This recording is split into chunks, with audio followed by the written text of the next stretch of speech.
Okay, here we go. We're going live. Um, Hello, okay. everybody. We are It doesn't on. matter. Okay. There, sorry about that, guys. We had an extra guy come in just at the last second there. But we're back. We're here. It's the Pearlo Wisdom Show. We got five people on here. Nice. Thank Lauren. We're here. It's okay. Calm down, dude. Just relax. It's going to be all right. I know you're a little stressed. I would be too. If I missed this stream, I'd be pretty stressed. Yeah.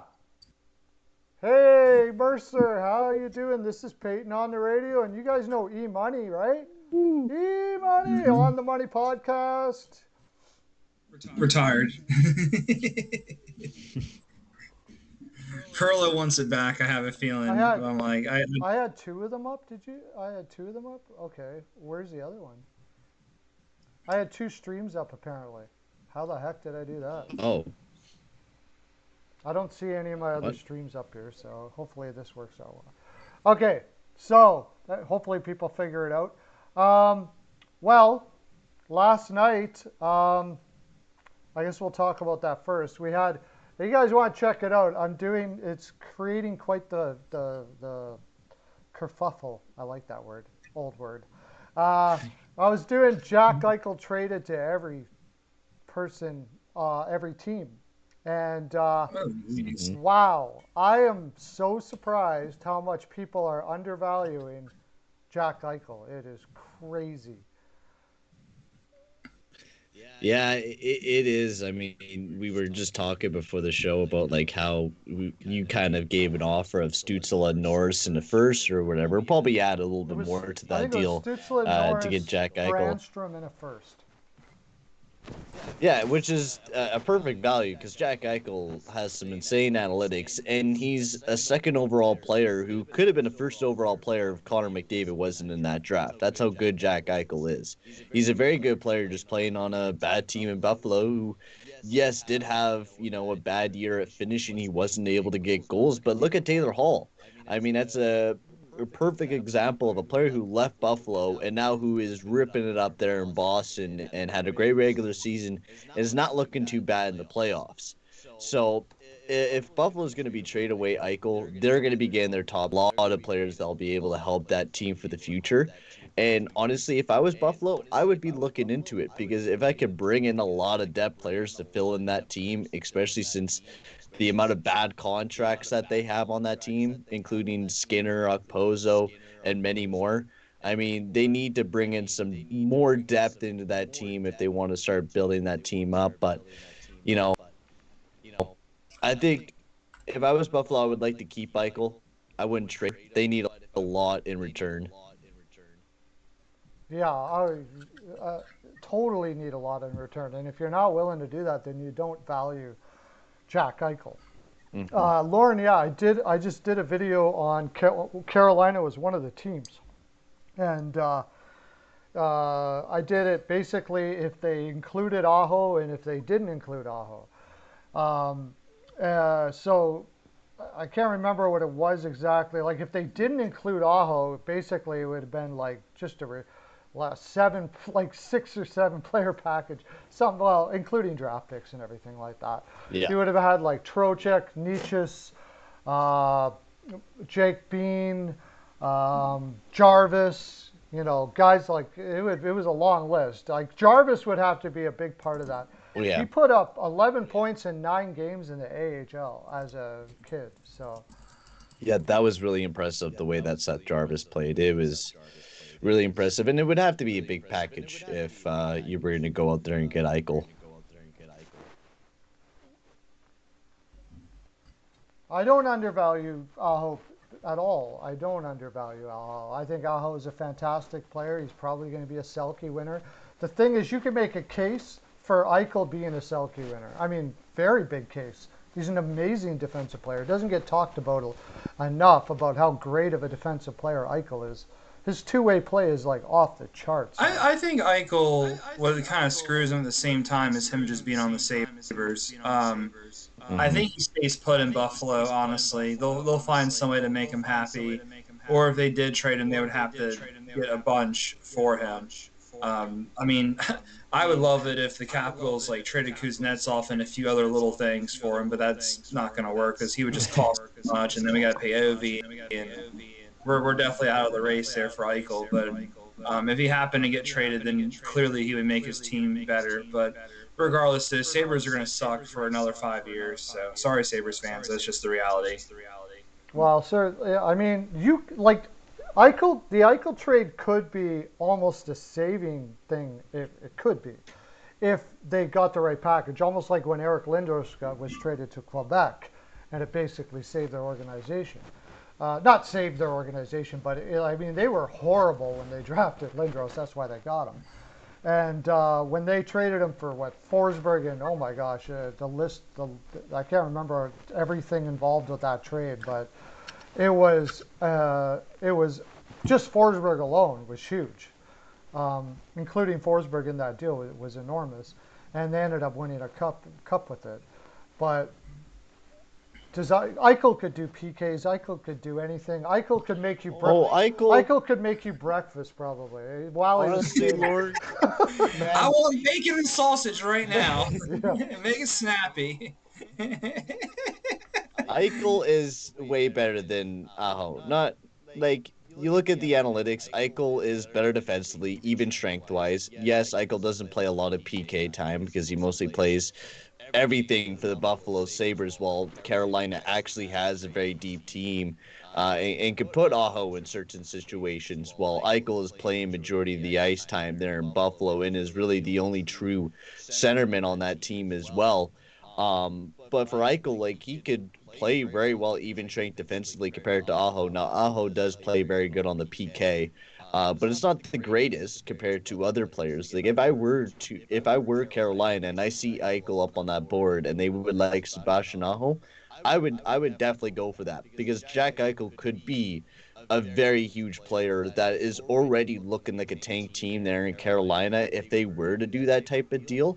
And I mean, you got Eichel still locked up even longer than Sebastian Aho, and knowing Carolina and how well they, sometimes cap-wise, they're not always able to get their players signed back onto the team. So, getting that extra year on Jack Eichel's contract could mean you winning a couple more Stanley Cups.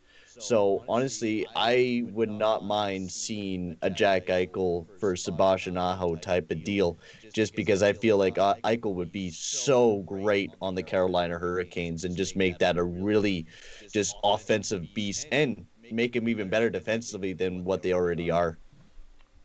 Yeah.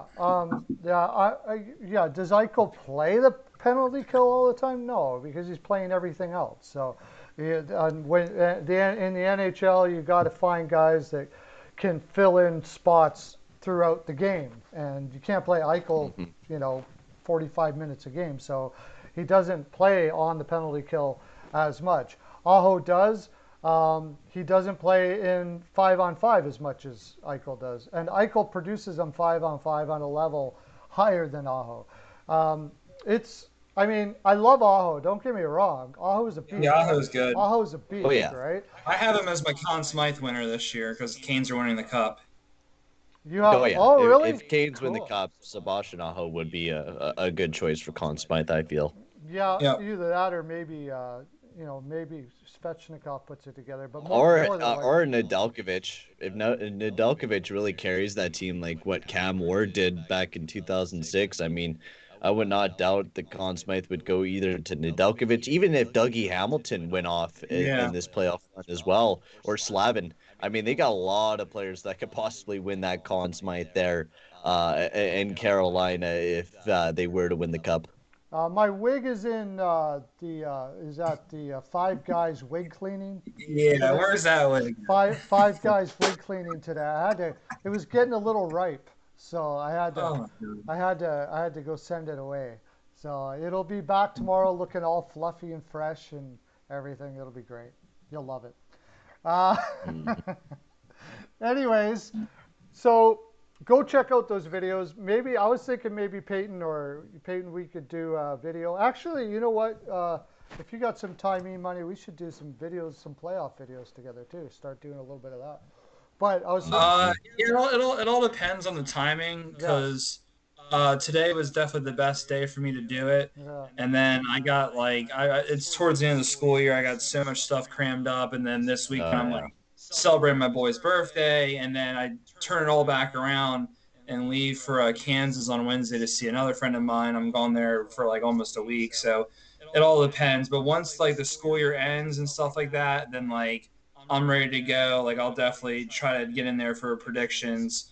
I guess second round would start next week, maybe or maybe the week after that. I don't know. Yeah. Because I would love to preview a second round. I'd love to preview like the semifinals, stuff like that. Um, the whole Canada U.S. situation's weird too. So it's like I don't know. Yeah, we'll see though. I'm guessing you're going to do picks for tonight. I would imagine. Oh, yeah, we're not doing the picks thing quite so much now. We decided to go just kind of flow with the conversation and stuff like that. Oh, Especially during okay, playoffs, there's so much to talk about. that's That true. Yeah, eventually what we might do and what we're looking at forward thinking is when hopefully by next year what'll happen is you'll go to the website steelflyers.com and you'll put your picks in there. And Oh. yeah, Okay, so oh, that'd be cool. we'll do it that way, and then we'll talk about it on the stream, but not do it while we're We need doing to the get stream. football picks The too. reason why was I had a few people come on and say like they didn't feel like it was already three-quarters of the way through the month, so putting the picks in didn't seem like it was meaningful to them. So yeah, it makes sense. So and also I just like talking hockey. So looks like okay, yeah, people are talking about the games. We should really get talking about the games and Yeah, the series and Michael, what's Michael going can on. wait. I don't care about him right Well, now. we'll talk lots about Eichel. And like I said, you can always go check out the videos and comment in the comment section. We got lots of people. Go check out the comments after the video and see what you think. Like, I just can't Ooh, believe if I go. I have it on Facebook too, and some of the comments I'm getting in there, like, can't he's a cancer in the room. Really? jeez. Right? What the He Well, never. I think Buffalo heck, is a man? cancer. Yeah, Uh, I think they are. Buffalo's a cancer to the yeah, league, Sabres have sucked forever. but Buffalo's a Uh, cancer to the league maybe. But you know. looks like Tampa has taken that series. Actually, hold on. Before I get into that, what I just read, I Buffalo, I heard is just bad to play for. I know a guy, or well, kind of sort of knew a guy. I met him last summer. His dad was like kind of like a I don't know if like a reporter is the right word, but like they knew some people in like the Sabres organization and Pens and stuff like that. Like they've met like a bunch of hockey players. Like there's pictures of them with McDavid from when McDavid was like 15, for instance. But this guy that I like kind of sort of knew was friends with Ryan O'Reilly, and O'Reilly was like, "Yeah, I almost retired because the Sabres were just so bad and just miserable to play for." But anyways, they're not going to make the playoffs for another 5 years. And They that's suck. and that's the thing. The culture in that organization is miserable. Like if you look The at greatest example was Ryan O'Reilly when he came out when he went to St. Louis and how Yep. like he talked about how much he hated hockey when he played there in Buffalo, and they just need to change the culture. They need Yep. to the Pagulas need to stop owning the team and practically stop trying to be the GMs and let the people that they hire do the jobs, because it's it's it's generating a very toxic environment in that town. And I know as an Oilers fan that it wears down the team over years, and it will set you back so long. And Buffalo Sabres, once they picked up Eichel, they had that chance. They were on the same trajectory as the Edmonton Oilers to be, the next big franchise, and then they just started signing dumb contracts after dumb contracts and just I don't know, ruined the team. And yeah, Lauren, pray for Wright, Savoy, and Bedard and all those prospects that hope that don't end up in Buffalo. I'm hoping my boy Bedard doesn't end up there because, oh, that would suck. Yeah, Lauren also said looks like Tampa's taking that series. I mean that's a 2-0 lead. It's not necessarily the end of the world. I mean, if they get 3-0, then yeah, it's game set match Mario at that Yeah. point. yeah, But yeah, Tampa looked pretty good last night. That first game was so incredible. yeah, That was like one of the best hockey games I've seen in a long Hmm. time. 5-4 game. That game had everything, like good goalie play, high scoring, hitting, like fast pace. Like that game literally had everything. If you were bored watching that game, don't ever watch hockey again because that game was awesome. Yeah, it was incredible, but they weren't going to be able to keep up that pace for sure.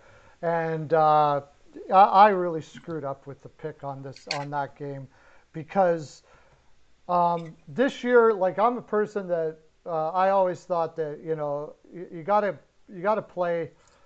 You got to go in hot going into the playoffs. That's the thing, right? You go in hot going into the playoffs. Yep. You want to be at your full bore when you go into the playoffs. But this year was like completely different, and because I never really took into consideration enough the amount of games they played in such a short amount of time. And I was ribbing on Tampa Bay all season. Tampa Bay, like, come on, guys, you guys don't look good. Yeah, blah, you blah, were. blah. You were a hater. I was. I kept telling you were sleeping on them. I was like, come on, man, it's Tampa. Like Yeah. they're a good team, and they didn't have Kucherov all year. And then game one, Kucherov was just clapping heat out there. He was like on fire. Yeah. Stamkos has done good too, but Stamkos will get injured again at some point. Let's not forget about that. He's just made out of complete glass. But I mean, they that have other was. guys too. Pilots look good. Vassi's look good. Go ahead, Peyton. I'm sorry about that. Oh, no worries. I was just gonna add, like, I agree. Tampa Bay's been, and unfortunately, I picked Florida to win this series, but I had that belief in them because they have a veteran coach in Quinville. They got a pretty deep team, but compared to Tampa Bay with adding Kucherov in the lineup and how Kucherov is looking right now, I Mhm. thought there would have been a little bit of rust, but he's looking so energetic compared to everyone else on that ice, and you can see the wear and tear that the 56 games have done to both Florida and Tampa. You're just able to see Kucherov just go out there and rip apart the Florida Panthers. Now I don't know. I feel like Florida's gonna come back and win Game 3. I don't know if the Tampa Bay is gonna totally sweep that series. I want to have that little bit of belief that Florida is gonna make it a competitive series because this I series has got been to. really fun. But the biggest thing that Florida needs to do is they just need to stop getting sucked into the crap because I see that a lot on the ice when I was watching a little bit of the game is that they get sucked into Tampa Bay's crap. And if they're going to keep doing that, they're not going to win that series. They got to play their game and they got to continue that because the way that they played a little bit on, Sunday, they had some great moments. They almost won that game. And so they got to continue going out there and getting some goals and starting to figure out Vasilevsky if they're going to want to win that series. Yeah, that Yeah. Yeah, for sure. Sorry. Yeah, that makes sense. I mean, I like what you said about Kucherov too. I think a lot of times we did tend to forget about the 56 game season where they're like Hmm. playing almost every night and traveling here, traveling there. So it's got to be hard on everybody. Yeah, Kucherov has been fantastic for them. Florida, I picked them too. I said them in 7, but I was like going back and forth on it for a while. That was the hardest one to call for me. I really felt like that could have gone either way, but I just gave Florida the edge just because I thought maybe they'd be the hungrier team. They surprised people. Tampa just won the cup, and then like Hedman's not 100%, and Stamkos will get injured again. And we didn't know. I mean, like you said, we didn't know about Kucherov. I mean, both teams are good. I think the Panthers still have a shot to turn around. Yeah. And yeah, they definitely got to win game 3 because if they're down 3-0, then yeah, they're done. I mean, coming back from 3-0 is next to impossible. Hmm. Yeah. Yeah. Like I said, I made the mistake of what happened. Tampa Bay pretty much just paced themselves through the season, and Florida basically had to fight to get into the playoffs. And but even though they got first, but they fought hard every game. If you watch them play, they were fighting hard. That's the type of game that they have to play to win. And unfortunately, that game also wears you down over time, and they look worn down. Where Tampa Bay looks fairly fresh. I was wrong, and that's the way it is. There's no way Florida's going to win this series. No way. They're not going to win it. I wouldn't say no way. 2-0 is not necessarily the end of the world. I just no. It doesn't matter about that. Even if it was 1-1 right now, just you can tell by they have there's very little they can do to beat Tampa Bay's speed, and Tampa Bay looks way fresher than they do. And then of course, like who was it? Lauren said that Vasilevsky is just way superior of a goaltender than anything they've got. So uh, I can't see it. What do you say, Peyton? Uh, I feel like Florida will be able to crawl back in. I picked them to win the series because Really? the underdog. Wow. Yeah, I felt like I had just that gut feeling that the Florida Panthers were gonna pull something off, and their depth lines have been playing huge. I think we need to see Huberto was playing fantastic up until this game where he was kind of a bit more quiet, but they need to step up better defensively. Drigger wasn't too bad in the other game. He had a bit of a rough first period, and if he didn't have that, it would have been a very close game up until the end. So I feel like every single game that happened between Tampa Bay and Florida has been very close. It And has. I think Florida, if they just, get that one step, get that just a bit of momentum, get a quick start to a game, they could crawl right back into the series. They were great against the Tampa Bay Lightning throughout the regular season. They Yep. played a very good game against them, and the way that they played near the end, Florida was dominating, and that's why Yep. I thought they were going to do great coming into the playoffs. But Hmm. Tampa Bay seems to have that killer instinct right now, and I think Florida has to match that and start bringing in that killer instinct because Tampa Bay is a very experienced team in the playoffs, and that's going That's to be true. the Florida Panthers' hardest challenge. And I think they just got to match that compete level against the Tampa Bay Lightning if they want to drag themselves back into the series. I agree with that. I think that's like a really good analysis, and I felt like I got smarter just from hearing that. Um, but like, so my question is with Florida is, oh, you picked them in 7. I'm looking at everybody's brackets too. That was also fun as well. I had a good time. I have like 3 brackets going. All of them are the same picks because I don't like to jumble stuff up. My question with Florida is, which goalie should they go to? Yes, Should they go back to Bob or should they keep it with Drager? Like it's one of I those things feel. where they do. I think you got to go with Drigger, but also, I mean, why not Knight?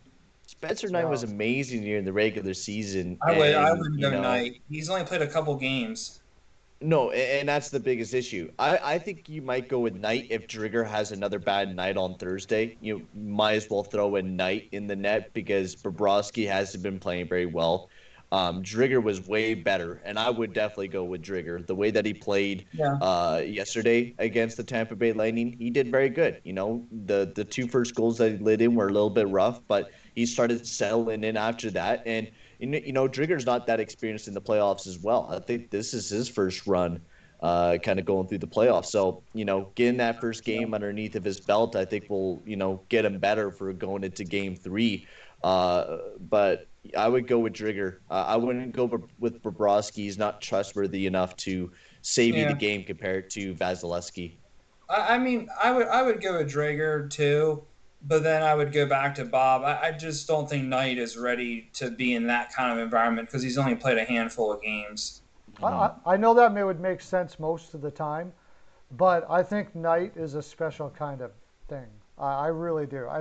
He's sort of like Swayman in Boston. I think if Rask went down, they would be fine. Knight just doesn't Hmm. seem to have anything bother him. I would honestly, the way Drigger played, I would go with it. You got to go for it now, right? So Why not go with Knight? He had a 919 save percentage and was 4-0 in his first 4 games. That's not a bad record for playing 4 games in the NHL. And he didn't look that bad in those 4 games. I think the only thing is the nerves of the playoffs might come in. We never know what might happen in the playoffs, but who knows? He might pull off what Carter Hart, did. Play absolute fantastic in the playoffs, and I mean we could Yeah. see the same thing at a night. But I think with Quenneville, he's going to trust in Drigger. I think he's going to run with Drigger. Yeah, And you if, gotta go Drigger Drager. has another bad night, you might go with either Bobrovsky or Knight. Knight, But I think I'd go Quenneville Bob. might go with Bobrovsky anyways, just because of the veteran leadership in that room. You don't want to go with the youngster and Spencer Knight to kind of risk that series loss. So probably go with just Bobrovsky or Drigger most of the playoffs. I yeah, would like to see Knight in the net, but we probably won't see him. yeah. Knight's only played 4 games in the NHL. That's just Yeah. too small of a sample size. Way too small. The other thing was Sam Bennett wasn't in last night because of his suspension. So Oh, Uh, that's right. Yeah. that was a big loss. They can't afford Yep. anything. They can't afford to lose anything up the middle there against that Tampa Bay team with Sorelli and Stamkos. I think they're playing Stamkos on the wing though, right? Point. Uh, they're pretty solid up the middle, and he is also just that kind of performer, right? Even in Calgary, they're like, isn't it? Can we? Well, do we need to make fun of Calgary anymore? Gosh, yeah, they I suck can't. this year. What's the Just point of even making them play the Canucks for a couple more times? Like, there's just like no uh, one's gonna watch that game because the I playoffs know are it's on. actually on. It's on right now. Funny Hey, enough, I too. don't care at oh, all. You have right, to I pay me forgot to Me about watch that. the neither. I'm game. gonna throw that on. I give zero you know whats about Well, it's that game. actually at 12:30. It's starting Uh, here in a bit. Starting here in a It's bit. like Okay. there's just no point. It's like, oh, we're gonna make Yeah. two teams Well, that are done for playing the regular season for three more games that no one's gonna watch or attend to. Like the big there's stuff's on later. several It's just the points. tank bowl. There are several points. Yeah, because it's it affects the lottery, draft lottery, who wins and who doesn't, puts them in the draft lottery place. You have to go through with that, and Yeah. They're for kind of screwing themselves, anyways. and They you know keep what winning and losing. they are going to get actually because it's an afternoon game, so there's going to be more people going on to Sportsnet watching that because they got nothing to do. You know, you got old people that are retired and stuff like that. They'll watch the game Yeah, anyways, especially if they're Vancouver fans or Calgary fans. that's a Yeah, good point. I just don't find it exciting. Just my opinion, but yeah. Okay. Well, that's. I think we've.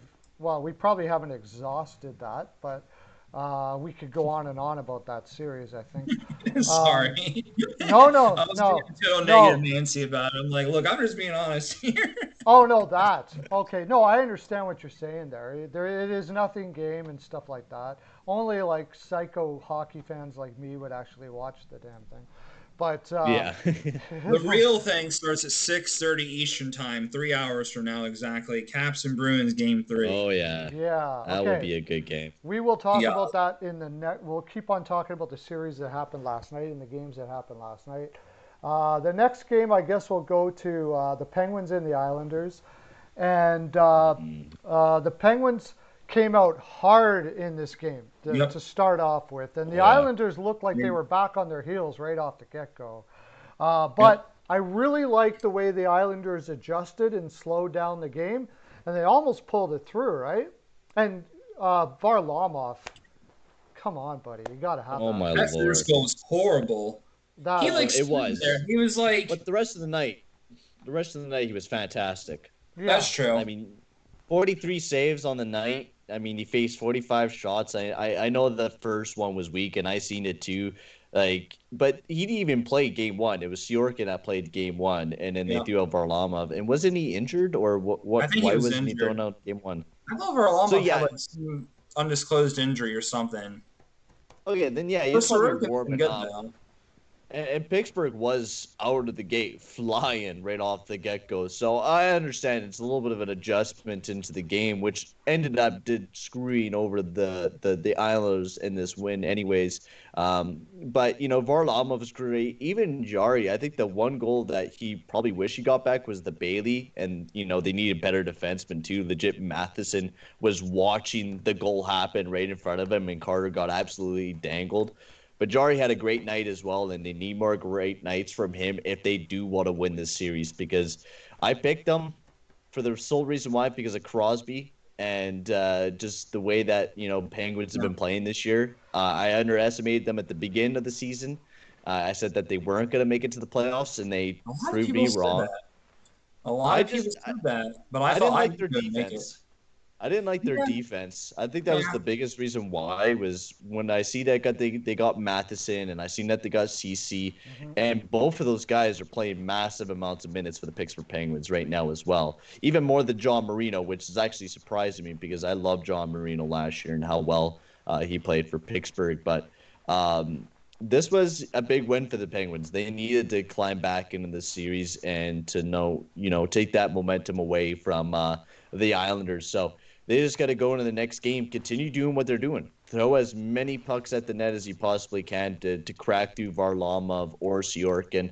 and challenge those guys. That's going to be your biggest way to success because the Isles are a great defensive team. So if you could put them on their back pedals, then that's the best way to defeat the Isles.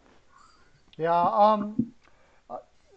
The Islanders have got to start getting some shots on Jari, though. I mean, come on, like Yeah. they're giving up. That's a Trotz team too. They're giving up shots for passes against Jari. Like, hey, how you doing, Rickett? Nice to have you back.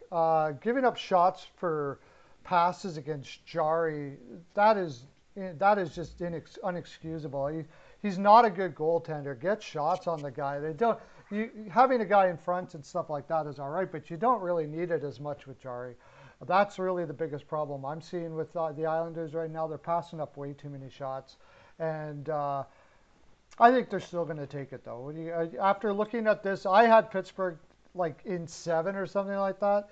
That was just because the Islanders were coming in. Not again. This is one of those things where Barry Trotz said he used the last 10 games of the season like a preseason. So in other words, he was almost telling them, let's save some for the playoffs. And I would never advise anyone. It's so weird because you'd never do that in an 82 game. Never. You got to run in the playoffs hot, but it made sense this time, and I didn't take that into consideration. And I think the Islanders look better than Pittsburgh overall in these 2 games. I think both of you definitely make good points. I had the Penguins going into the playoffs prior to the season because Crosby, Malkin, Letang, Marino, Sullivan being a good coach. The defense was a little suspect. Like when they got Ceci, I was like, oh, okay. Well, I don't know why they got him, but I mean, Jack Johnson was horrible. So I guess like getting anything was better than him. But in regards to that, I mean, I think Jari's a pretty good goaltender. I don't think he's like elite or anything like that. I don't think he's gonna like steal a series for you like on his own. But I still think he's like a pretty respectable goaltender. I said Pittsburgh in 6. I'll probably still stick with that. Also, too, when I was saying about a minute or two about the shots thing, that's a Trotz team. At least from my experience of having him coach the Capitals, I feel like his philosophy is don't take a gajillion shots on goal, like pick your shots. But sometimes he gets a little too conservative with that. Like if you have the open shot, just take it already. He likes to be very, very picky on the shot selection, and then he also likes to play more conservative on the defense and have the defense kind of like fall back a little bit more. Kind of runs his own little version of like a neutral zone trap in a way, not like the Devils that they did back in the day that everybody hated.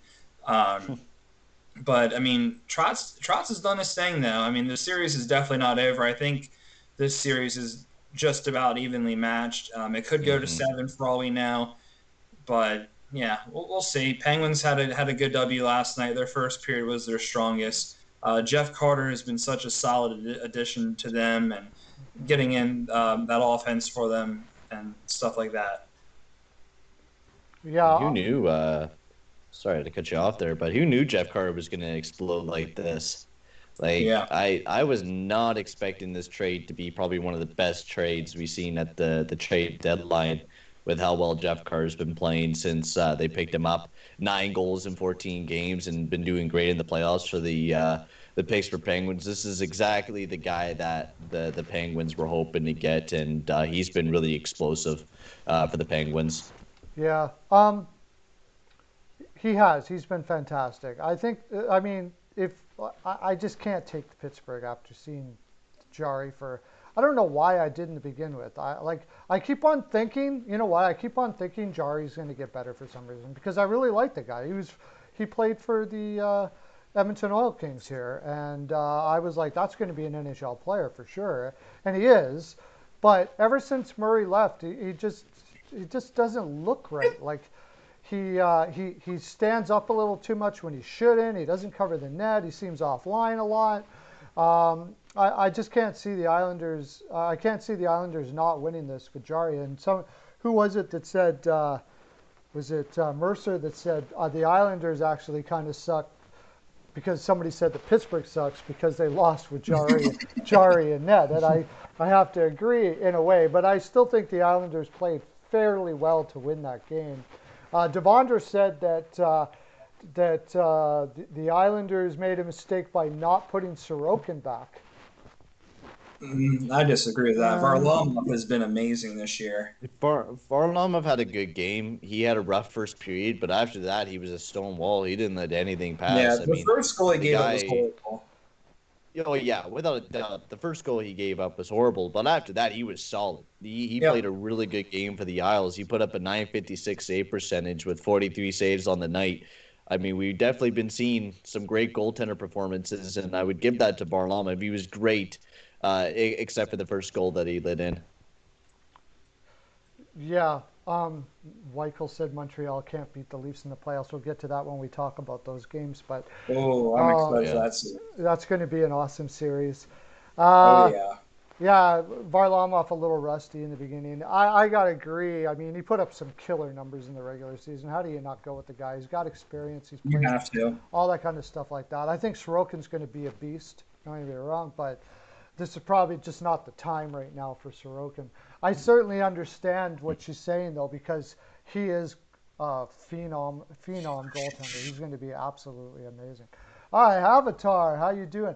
Just before we go to the next game, we got to make it quick because we're going and going here. Wow, the time is flying. Yep.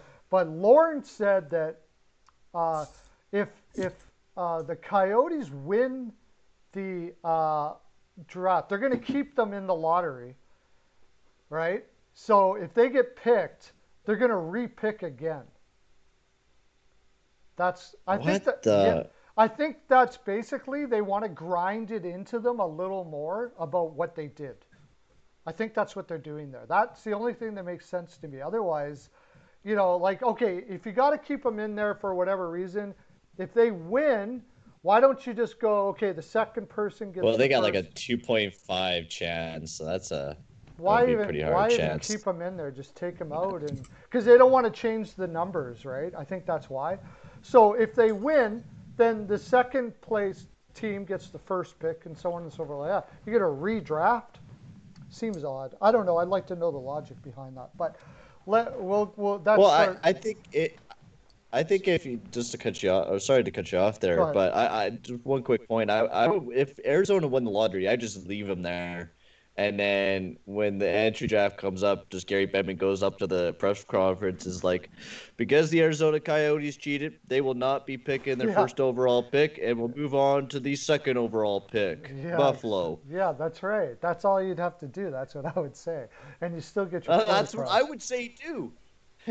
It would be so simple, but NHL has to make it so much more complicated than what it needs to be, and that's just what they do. It's Uh, complicating all the time. Devondre said that they should have started Varley in the first game, but apparently Varley was not ready. He's working. That's the other thing. He could be a little bit injured too, because he didn't play the first game for some reason. I imagine it was for injury purposes. So that's a possibility. Maybe because that was his glove hand, right? And so maybe Yeah. he's got a shoulder problem. I guess if you want to keep on going to that glove hand for a while, see if that works out for you. Okay, let's go to some the other games. We only The got last one. we got one more game. Okay, uh, Yep. we'll probably put in at least 15 minutes on this series, anyways, because this was Oh one yeah. heck of a series. The Minnesota Wild, I don't think they're going to win this series, but it's not for a lack of trying. Oh my gosh, do these guys work hard, They eh? dominated this game. I give it to the Minnesota Wild. Like analytically, they played a really good game, and I watched it again this morning, and I was really, really impressed with how they played. Really, really impressed. And also, I want to talk about one player because I watched him a lot throughout this game. Jared Spurgeon. When is this guy going to get talked about? Maybe some Norris Trophy winning here I don't, soon because this guy is absolutely phenomenal. yeah. Honestly, he had a bit of a down year this year, but yeah, last year he was great defensively and not just that, great offensively. And the way he moves that puck is phenomenal. And for how small he is, he's playing really good for the Minnesota Wild, being that back end guy for the Wild. And honestly, the Wild played really good. Couple weird ones went on Cam Talbot that I think he wished he had back because he wasn't seeing that puck. And man, Fleury. Oh my lord. Another night of amazing saves once again, robbing the Minnesota Wild. Yeah. I mean, if Fleury keeps playing the way that he's playing right now, without a doubt, the Vegas will win this series. I picked Minnesota Wild because I like their underdog attitude. But if Fleury keeps playing the way that he's playing, and especially if he keeps outperforming Cam Talbot, without a doubt, Vegas will take that series if they had that great goaltending from Fleury. Yeah, Lawrence? I picked Vegas. I like their defense more, and I like their goaltending more. I Mm-hmm. think I had them in 6. I chose Minnesota in 7, and I kind of always, I feel Yeah, like usually I always pick the favorites. Usually my bracket goes to crap, but sometimes I always mess the it's underdog pick hockey, up. But man. it It's is hockey. I'm never Hockey. able to predict it. Like Yeah, whenever yeah. I do a bracket challenge, I'm never able to predict it, and yeah, it's this was an entertaining game. I really did enjoy the goaltending showcase from Fleury. I wish Kaprizov could get himself going a little bit because he's been a bit dry coming into the playoffs as well. But I think that's just because he's a young rookie coming into his first NHL playoffs and dealing with the atmosphere, especially with having the fans in Vegas. Pearlo? Hopefully he's back here soon. Pearlo's frozen. He's Yeah, frozen I'm in back. time. There we go. We got you back. Okay, perfect. Yeah, I was just saying how good of a game it was and how I really loved Fleury and Cam Talbot. They were impressive. Yeah. Yeah. Yeah, they were both good. Yeah. I mean, Minnesota is not surprising me, but they seem to just always they seem to just up their game, up their game. Is there a better possession team in the league in the offensive zone? They are crazy, man. They look like the Harlem Globetrotters sometimes out there. Like seriously, pass the back. They're constantly moving, constantly pass. Evison is just an absolute genius coach, obviously. Hmm. He's allowing them to be creative. He's allowing them to make passes through the zone and get like they're confident as all heck. He's great. This team is going to be something special, especially if they add. There's somebody to add to the Eichel thing. I got to do that one time. Just imagine that. But they'd have to give up half their team. But once they get like a true number one center to go with Kaprizov, wow, that team is going to be something amazing. Actually, Dumba had a fantastic game too. Yeah, he had a good game. Yeah, Dumba played very well. But yeah, I totally agree. The way that they are puck possession wise is amazing.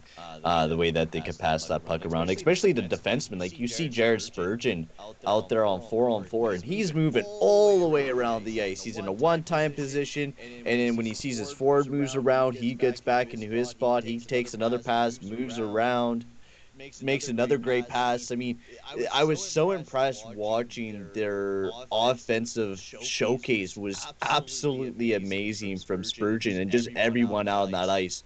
They're all able to pass that puck really well. And also Kevin Fiala as well. I was really impressed with how he played. He had 8 shots on the net, and not just that, also 5 hits on the night as well. Minnesota are going out there and banging bodies. The same with Vegas. I mean, they had 63 hits on the night. But Kevin Fiala was really impressed me, and I thought he was going to get a couple of good chances as well.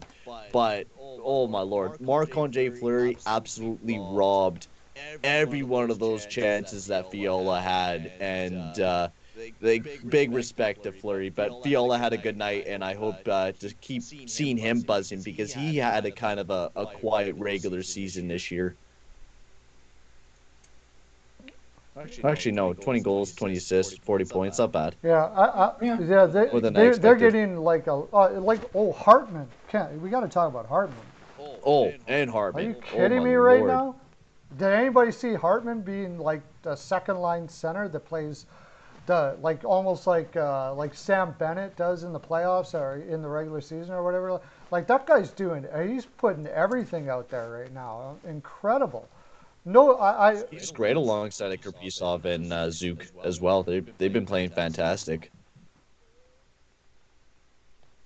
I wish could get Kevin Fiala. Nobody's touching Kevin Fiala. No. There's nobody touching Kevin Fiala. And they got a lot of good players coming up too. What a difference one general manager can make for an organization. Hire Evison, change the whole culture and view of that team. Bring in some solid pieces that, like even Benino. I mean, very underrated acquisition there. Yeah, Benino's good. He's a very good third line center. Wins a bunch of face-offs, does a lot of the dirty work. Yeah, He's even in front of the net on the power play as well. Yep. He sits in the right spot and absolutely, and he has that playoff experience as well. He's won a couple cups before and brings that to Minnesota. So amazing third line guy for the team. Yeah, they're playing with an incredible amount of belief, and that's simply what it. And I think really Vegas has to up theirs. Hopefully Pacioretty can come back. Alex Tuck, I love that guy. Love. Got 2 goals last night. Yeah, Tuck is fast. Is he like wow? And he's a big guy. Ex-Minnesota Yeah. too, right? He picked him up in the expansion, and he crushes 2 goals last night. That's the thing about Vegas, is if they're going to win the series, and now you're saying if, really, right? First of all, Fleury's going to have to keep playing like he is, and that's probably likely. He's amazing. Yep. But they're going to have to start beating this team down a little bit because they've got the size to be able to wear this team down over a 7-game series. Let's not forget about Ryan Reeves, who loves to hurt people. Ryan Reeves. Oh, yeah. Yeah. I mean, Ryan Reeves. 10 hits on the night. Wow. Insane last night. 10 Was hits it 10 in 9 hits? minutes. He's a bounty hunter. 9 minutes. 9 minutes of play, he has 10 hits. Oh my God. Above a hit per minute. Yeah. That's awesome. That's a great And stat. that's what they got to do. The real chosen one. Remember last game time I called it? What did you call, buddy? Oh, he's saying Winnipeg's winning tonight. Now, that being said, No. Their line is horrible tonight. If the Oilers lose to that lineup that I was seeing, I don't know. Because that Winnipeg Jets lineup looks really rough coming into tonight. Yeah. If there's one sweep that's going to happen in round 1, it's that one. I said Oilers in 5 because I was like, Hellebuck will win a game for them. Like, I'll give Hellebuck a W. But, like, Winnipeg was ice cold going into the playoffs. Like, they were so ice cold, you think the players would have hypothermia. Like, I just know Edmonton's got that. I don't give Winnipeg much of a chance. okay. Edmonton is... I think them and Toronto are just on another level in the Canadian division. Montreal could surprise people. I was very tempted to pick the Canadians over the Leafs. I really was. I had to think about it because I don't trust Toronto in round 1. And a healthy Price that's rested can make a big difference. But I was like, I still got to pick Toronto. I'll give them a round. But Edmonton is going to do some terrible things to the Jets that are Didn't we appropriate. say this about Chicago last year, though? McDavid has even talked about it, how this year's going to be completely different, though, and who knows, maybe it won't. Maybe Winnipeg will steamroll over the Oilers, but the Oilers came really hot into the playoffs, and if this team is hot, the Oilers are very unstoppable, and I've seen this team before. When they get buzzing and they start clicking with the coach and they start clicking as a team, the Oilers look like a different team this year. The way that they smile all the time, they joke around, they love that atmosphere.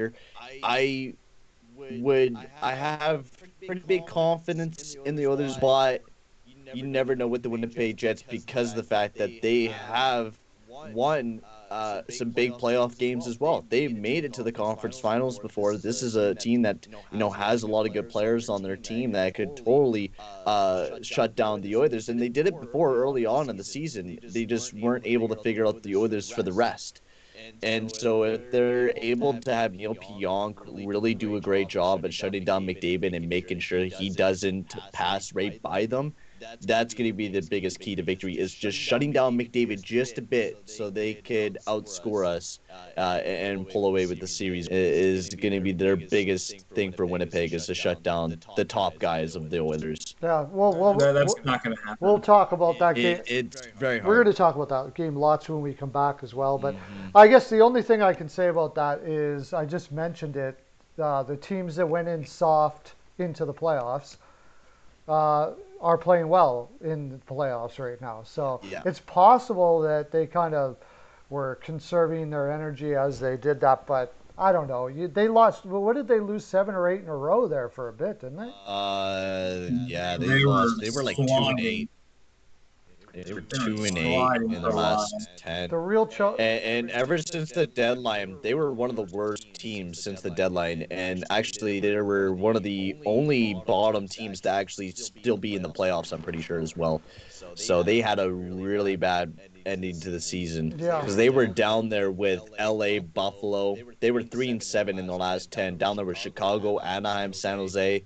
The other team that was compared to them were the Islanders, and they were just a little bit ahead of the Jets. The Jets were stanky near the end of the season. Yeah, and Hellebuck. I think that was another reason why I picked Pittsburgh over the Islanders too, because I like the way Pittsburgh finished their season more so than the Islanders. Yeah, that's Oh, Pittsburgh was red hot. that's why I Yeah. did too. I was looking at that as well. Yeah. But I mean, it's not over yet. But I just Jari, just can't get my head out of my head. Jari is just not good enough. I don't think that they're going to be able to do it there. As far as the Vegas series, now has this not almost turned around into the series that everybody wants to watch? I mean, I do anyways. Like Oh yeah, this, I love it. I want to see what Vegas is going to do to come back, because really they won, but they cut. I wish it wasn't towards bedtime. Yeah, it's late for you, right? I gotta wake up at 6:15 every morning. I'm like, man, I can't stay up till midnight or 1. But I've seen like bits and pieces of that series. I mean, once that gets to like game 6, game 7, I'll sacrifice some.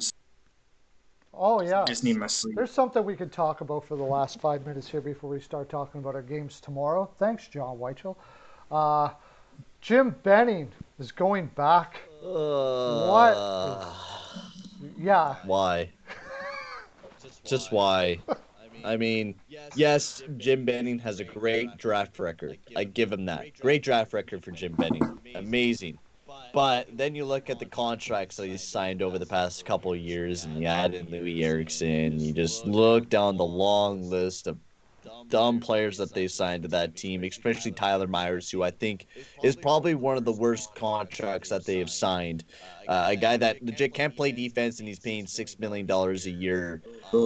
And they were actually going to go after Tyson Barrie as well during the last offseason before the Oilers scooped him up as well, and they were going to pay him a ton as well. So they would have had legit identical defensemen in both Barrie, Myers, and Hughes. Would have been atrocious defensively. And this was old Benning, and they want to bring him back. It's dumb. It's a joke. And I don't know, man. They gotta figure out. Benning's not a fit. It really isn't. That one playoff run that they had was lucky. It was a lucky go. You got luck going up against Minnesota. You went up against the cold St. Louis Blues, and you almost beat down the Vegas Golden Knights because of Demko. So they got that in their heads, and they thought they were going to be a playoff team this year. This team is still not a playoff team, and I don't think they're going to be next year. Even without Pettersson in the lineup. Pettersson makes that team a lot better. Without Pettersson in the lineup, they were bad. And most likely they will make it to the playoffs because of the Pacific Division and how bad that division is anyways. They'll make it. But Benning's just not the guy to fix that team. Yeah, well, it doesn't appear so. I don't really. The only thing I can say about it is they've all been working together. They got the expansion draft coming up. And maybe they're thinking they don't want to bring in a new general manager now with the expansion draft coming up after they've all, they do their meetings and they figure out their plan and all that stuff like that.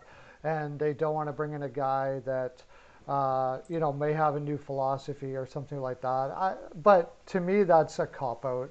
The guy's track record is just his contract track record alone is fireable. Mm-hmm. I agree with you I would hire him in draft development. Absolutely no doubt about it. I think he's fantastic at that. He's done a really good job. Apart from the Ulevy pick, which I didn't understand at the time. I know he was injured and stuff like that, and he probably would have played. But you got Ulevy or Sergachev in that draft, and you took Ulevy. Wow, that was crazy. Then who did we take again then? Pulia-Harvey, right? That was Pulia-Harvey. Yeah, which could turn out okay still. But I think he's one of the best picks out of that draft, except for Matthews. The way that he's played compared to all of the other players, analytically, great defensive year for him, and offensively, he got pretty hot near the end of the season. I'm excited to see how well he'll play in the playoffs. Really excited to see how well he'll play in the playoffs. One of my favorites. Lauren says psychology, when a team goes on a hot streak, they tend to go on a losing streak a lot long after that. That's Professor MJ. Check him out. He has that's one of his plays when he's talking about picks. It does maybe going in a hot streak, going in the playoffs. That doesn't seem to hold water. Usually the team that's hot going into the playoffs stays hot when they get in the playoffs. But this year's voodoo. And that's why I'm a little that's about the only thing I'm concerned about with Winnipeg. That, and if Hellebuck does get hot. Calgary's up 2-0. Wow. Yeah. I don't even think they have most of their players playing in that game too, because I know Dubé is off and going to go for the World Hockey Championships, and I know Mangiapane is as well, I think. Didn't they have like a gentleman's agreement not to like hit each other pretty much and make hockey a non-contact sport for a few games? Yeah, probably, or at least not, do things that are going to be close to an injury possibly. I mean, I don't blame them because those games don't mean anything. I don't blame them one bit. I don't blame them either. Well, okay, so we're going to let's look at the games that we're going to be looking at when we come back from our break.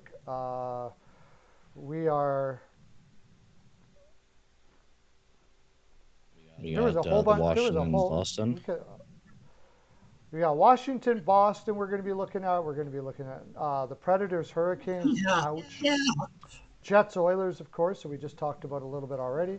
And the Blues, Avalanche. The Blues certainly got to come back with a better effort against the Avs there. That's for sure. It's going to be over. Bennington saved their life. Real quick. Oh my gosh, yeah. I'm excited to preview all that. Are we going to make picks for it too? Yeah, we'll do some picks. We're more for fun. I'm not really keeping tabs on them or anything like that.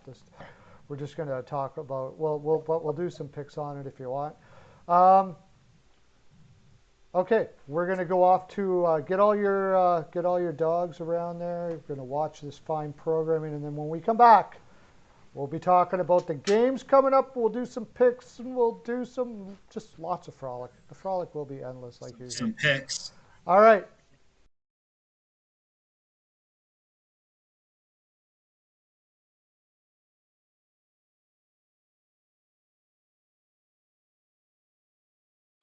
Greetings. This is Steel Flyers from the Steel Flyers All Sports Network, and we have two very special guests. We are delighted to be joined by Tracy Musser and Nicole Howard from the Canine Country Club Resorts. Tracy and Nicole are both managers for CCC Resorts and work at the Windsor or at the club, one of two locations both in Manheim, Pennsylvania. Congratulations on your 30th year anniversary of being in business. Let me start off by saying this. Steel Flyer stands behind this company 100%. They've taken care of Steel Flyer's furry friend for the last 2 years now, and they are a one-stop shop for everything your furry friend needs. In fact, let's find out what our friends at CCC Resorts offer. Nicole, how are you today? Good. How are you? Doing great. Thank you. What are some of the great boarding services that you guys offer, and what do we have to do in order to get our furry friends taken care of when we are unable to travel with them? Well, we like to bring everybody in for a tour first. That way they can see the behind the scenes, they can see where they stay, they can see where they play, and then we explain all of the fun things that we can add on to their reservation, whether it be one of our packages, either a nature walk, a ball time, or even a cuddle time. Oh, wow, that sounds great. Boy, it sure sounds like a resort to me. So how are you today, Tracy? I'm doing well, thank you. Tracy, tell me, is it true that you guys have both an indoor and an outdoor pool at the Windsor location? It is true. We've got one of each, so we're able to offer year-round swimming. The indoor pool is a great option for dogs who are swimming for therapy or rehab. It's got that sloped entry so they can wade into the water. Our outdoor pool is a little bit larger, and it's 4 foot deep the whole way across. And both of them are saltwater pools, so it's really easy on the dog's skin and coat.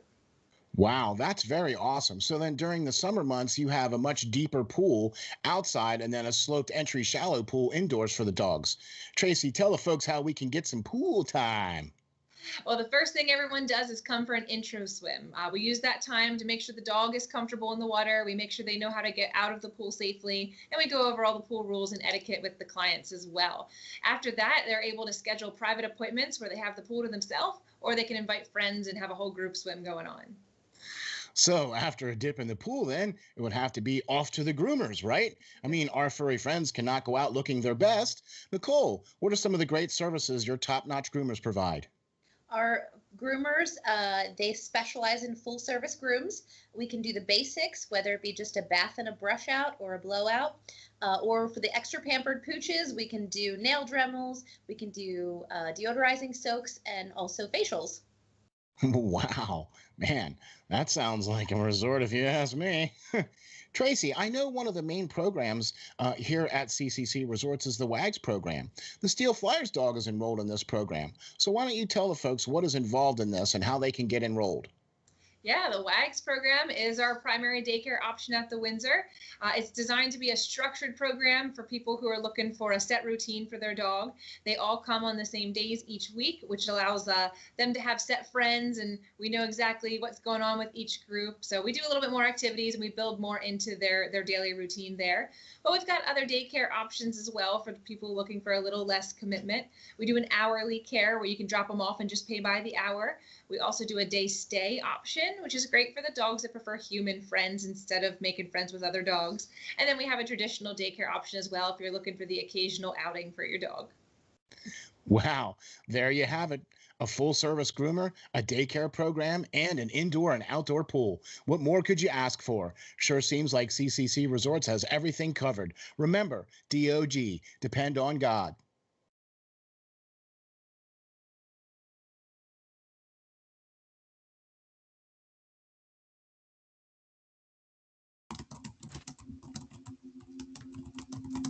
Hello. Hello. Hello.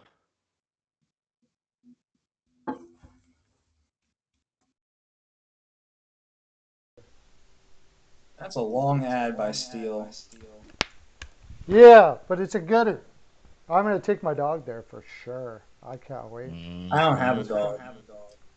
I don't have one either, but when I get one, I'm taking them there. Who are the Slapshot girls, by the way? Oh, they are freaking Megan and Shannon. They're awesome, man. We have them on a couple times. They do live.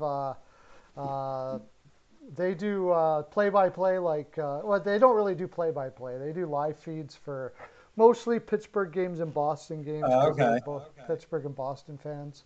So yeah, they're awesome. Yeah, I was. Oh wait, hold on. Are they? Can they hear us? I guess. Never mind. I was going to say something, but I'll leave it for after the show. Yeah, it took a little bit for just the sound to get through there, but we're back. So okay, so we talked about knowing us, we better get right to the games because we'll fill this hour out no problems. In the chat, tell me who you guys think are going to win the games and all that kind of stuff like that. I'll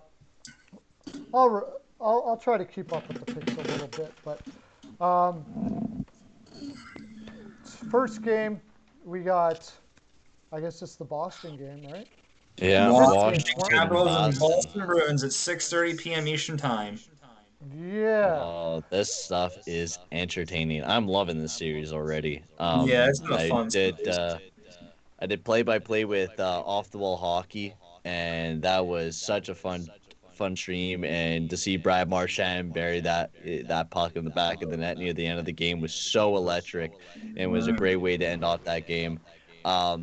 But this is a big game 3. The series is tied up at 1. Washington was played great in the last game. Even I thought deserved that game with how well they played against Boston. But Boston pulled out the comeback victory near the end of the game. But I've been really impressed with how Hathaway's been playing there. Washington, the depth has been huge for the Washington Capitals, and Craig Anderson just needs to keep playing huge. He's been really well over the past 2 games that he stepped into the lineup or stepped into the net. So he just needs to continue playing and keep playing well there for the Capitals. But I don't know who's going to win this one. This could be a coin flip. Either team could win this one tonight.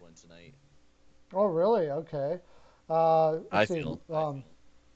Mercer has 3-2. Avatar has. I'm watching. I'm doing this. I got to go with Boston on this one too. I'm going to probably take Boston every game as long as it's Tuukka Rask versus Anderson or Vanacek. I think overall their teams the only thing about Washington is that really where they're going to win is they're so heavy of a team. They're a heavy team. They could wear Boston down. I think they're a heavier team overall. And Lauzon, I always call him Lauzon because that's how you say it in French. Lauzon is hurt from what I understand. And I don't like that for Boston. No, it's I think I'm gonna have to go with Boston too. The way that they finished out the last game, they have to bring that type of attitude into the next game. I chose Boston to win this series purely because I felt with the additions that they made and the way that they played against the Caps, they did pretty solid against the Caps throughout the season.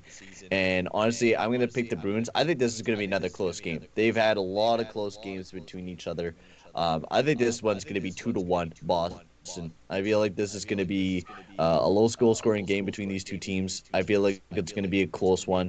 And I have Boston in this one. So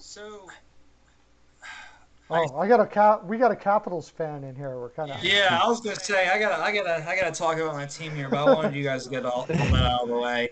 I was looking up something. I was trying to figure out what the lines were tonight because I guess Oshie's a little bit banged up. I don't know if I'm guessing he's playing. I don't know for sure. Are we starting with Craig Anderson again? Because Sammy was on the ice this morning. It seems like Kuznetsov's going to come back. Eller, I'm guessing, would come back maybe? I have absolutely no idea. He's questionable. Yeah, it's – I don't know if it's like a game-time decision or like – what's going on there. But I mean, if we get those guys back, it would be hard for us to lose there. I mean, Kuzi coming back, I think it's huge. I think his back's kind of against the wall right now, with people talking that ish about him and like him just on the COVID thing. I mean, I picked Boston to win in 7, just to be honest. It was hard to pick against them because they were hot and healthy at the right time. Them getting Taylor Hall has made that team better. It's been a good series so far. Last game's overtime was super duper quick. I'm gonna say Caps win this one tonight. I'm gonna say 3-2 Caps. I think Kuzi coming back makes a difference. I'm looking for him to have a big game just to kind of shut people up. It really could go either way. Our fourth line has been absolutely amazing. Hathaway, Dowd, Hagelin. Don't do anything with that fourth line. Let it be. Don't even change it. Don't even think about changing it. Our fourth line might even be our best line right now at this very moment, at least in the series so far. They have been grinding and just creating all sorts of havoc for the Bruins. So I'll say 3-2 Caps tonight. Wouldn't surprise me if it was overtime. Caps love to play overtime in the playoffs, so that wouldn't surprise me at all.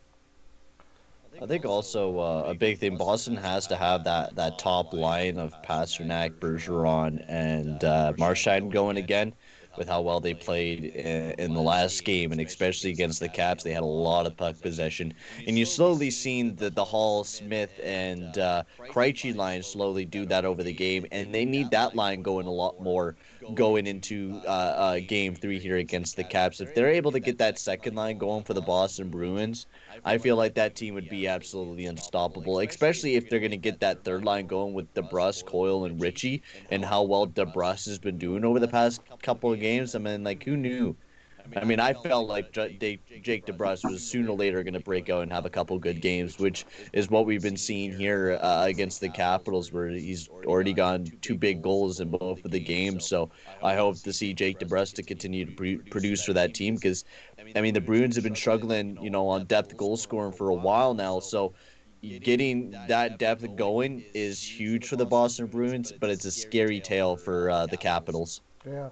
Yeah, I think Boston can have his equal scoring depth, like you said, but they got to be doing it.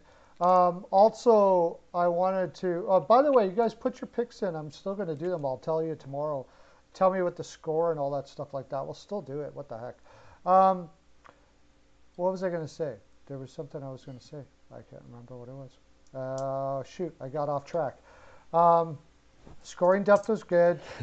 Don't like Lazone. Anderson said that what was it? Mercer said that Anderson is a good goalie if you don't play him too much now. Yeah. It seems that when he plays a couple games in a row, he starts to falter a little bit. If you play him like once in a while, he's still got his old. He can still have his old. Like he was very underrated when he was younger, for sure. He was a very good goaltender. Just unfortunately got on bad teams. Avatar has Bruins 3-1. He just happened to be on bad teams. He was on. He did go for a run with Ottawa. Yeah, right? he did. Yeah, a couple years ago. Yeah. 4-1 Caps for Devondre. So yeah, It really just comes down. I think they're a very evenly matched team in every way. You might give Washington a little bit of an edge with their experience on their D line, and of course, Chara only played 12 minutes last game. Did you know that? No. Yeah. Not playing a lot. Oh, Yeah, Mercer's got 3-2 Boston. To actually see the ice time there for that game for Washington. Yeah, they play. Yeah, Charles. I mean, that's all you really need to play him. He doesn't play very well against that top line of Bergeron, Pasternak, and Marchand. So they want to play him kind of in the lower ends of the ice time. Which I mean, Zdeno Chara is. I mean, good for that. He's a good leadership guy. He can play very well defensively. His defensive numbers are still up there. Sure, he's not able to produce offensively for you, but if you need him to go and quickly shut down something for you or whatever it may be, Zdeno Chara is your guy. So playing him at a good, decent 12 minutes, playing, Dylan and those other guys, I think is a good idea. Because, you rest Chara up. He's an older fella, so you don't want to playing him too much, exhausting him, especially if you believe that the Capitals are going to go long. Then you don't want to be playing Chara so much, especially if you keep going to overtime. You don't want to overplay the guy. Yeah, Yeah. I guess that's what they're doing there, right? That's what I'm guessing. I think Yeah, they just want to rest rest him, up a keep little him, bit. keep him ready, keep him ready to go. And I mean, whatever. They got a very deep defensive core there in Washington, so no matter which way they go about things, it's gonna work out for them. Yeah, I'm looking at it right now. It looks like we're not going to get Eller and VTech tonight. I think Kuzi's going to play. I don't know. I don't know about Samsonov. I don't know if we'll play him or not. Because I mean, Craig Anderson's done pretty well. The first goal he gave up the other night was absolutely horrible. He went down way early. I was like, what is this, like 1980s goaltending? But I think at this point we should probably just play Anderson again in Game 3, see how he does. I mean, he was good last game. He got better as the game went on. Hopefully VTech can come back soon, but it seems like to me he's not going to play tonight. I could be wrong, but yeah, I don't know. I'm still going to stick with the Caps. It's going to be a very tight series. How come I don't see Pearlo on here? Pearlo, you still in there? Yeah. Oh, Implicit's in here. Yeah, I'm still here. You guys can still see me. Can you see me I on the can still screen? see you. Yeah, I can see you 2000. on the stream. That's What's weird. what's the 2K comment, Pearlo, on the YouTube thing? He's DeAndre got said that he had 2K on the Caps. Oh, wow. yeah, that's a lot. Holy I crap. ain't been that much. My bank Lost account. 5K on him last game. Damn, bro. So you're gonna go back? You're going back to them again? Wow. Crazy, man. I guess if you got the scratch, right? You guys ready to talk about the Canes and Predators? Yep. Ooh, hell Canes yeah. and Predators. Okay. Here's one I also didn't take. I don't know. Again, one of those ones where Nashville had to play their butts off to make it. They came back and basically it was like they were playing in the playoffs all season long, and I should have took that into consideration. I think they're too spent, and Carolina is like a well-oiled machine. Yeah. They are. Oh my They are. lord. They are deadly. I'm picking or Carolina on this. Keep the I picked them to sweep the Nashville Predators. Ooh, I sweet. have full belief. I have full belief in the Carolina Hurricanes this year. I think this team is really exciting. They have that offensive threat. Nietzsche's was, he's been playing great in the last 5 games. This team is looking like a well-oiled machine here for the Yep. Carolina Hurricanes. And Alex Nedeljkovic had a great game. Saros was a big thing for Nashville, especially in the first couple periods. UC Saros was playing amazing up until, the later half of the period in the third period where they just kind of fell apart. But I still do believe that the Carolina Hurricanes coming into this game will play really well. I'm picking Carolina 4-1. I think the way that Carolina played against Nashville, especially near the end of the game, is what they're going to bring into this game tonight. They are looking hot. They're looking to play a very physical game. This series, I didn't think was going to be as entertaining as what it was when I watched it, because this series between the Canes and the Nashville Predators might be a quick one, but it's going to be an exciting one at that. Yeah. I think you make a lot of good points there. I didn't predict a sweep. I don't really like predicting sweeps. No. Just because it's playoff hockey and it's just like goalies can steal games, stuff like that. Injuries can Mm-hmm. happen. I said Hurricanes in 6. I liked the way the Predators finished off the season, and I was almost kind of suspecting that the Hurricanes would start off the series a little bit slow because it looked like to me they were taking their foot off the gas pedal a little bit towards the end because they already had some stuff wrapped up. But I'm gonna say Hurricanes win this one tonight. I'm gonna say 4-2 Hurricanes. I had I think I just said that Hurricanes in 6. I have them winning the whole thing. But I mean, you never know. I'm expecting Soros to at some point steal a game or two for the Predators, but I don't think it'll be this game. I just think also too the Hurricanes are just going to be too fast. Predators also too, they're a little bit thin at the scoring. That's a big concern of mine. I think that's a big weakness with that team. So Hurricanes get that W tonight. Yeah.